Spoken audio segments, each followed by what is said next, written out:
Hari ini saya akan menjelaskan mengenai daur air. Daur air, saya mulai dari pengertiannya.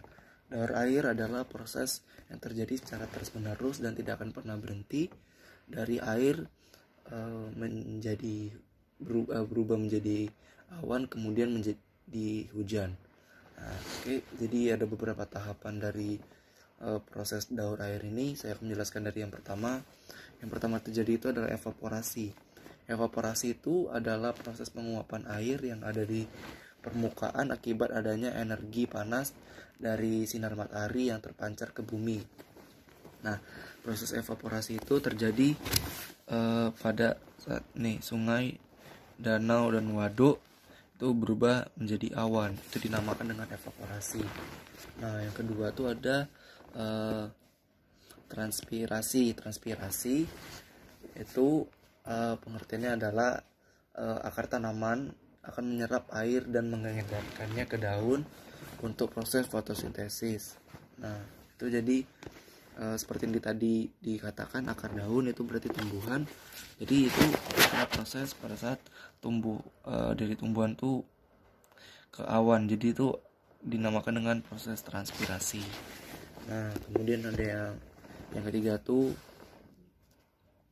adalah kondensasi. Nah, kondensasi itu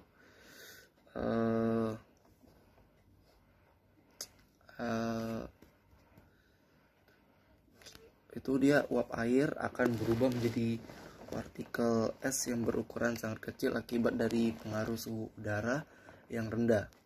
Nah, itu disebut dengan kondensasi. Nah, kondensasi itu terjadinya tuh pada awan ke titik-titik air. Nah, itu dinamakan dengan kondensasi. Kemudian ada namanya tuh presipitasi. Presipitasi itu juga biasa namanya pengendapan.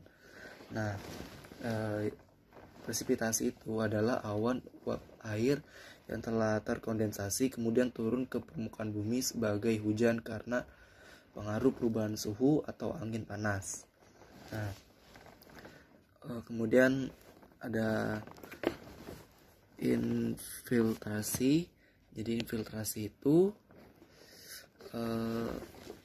jadi proses infiltrasi itu terjadi setelah turun hujan. Tidak semua air mengikuti tahap limpasan tersebut. Beberapa diantaranya akan meresap ke dalam tanah. Air tersebut merembes ke bawah kemudian menjadi air tanah. Air yang masuk ke dalam tanah ini disebut dengan air infiltrasi. Nah, jadi infiltrasi ini ada di saat tanah itu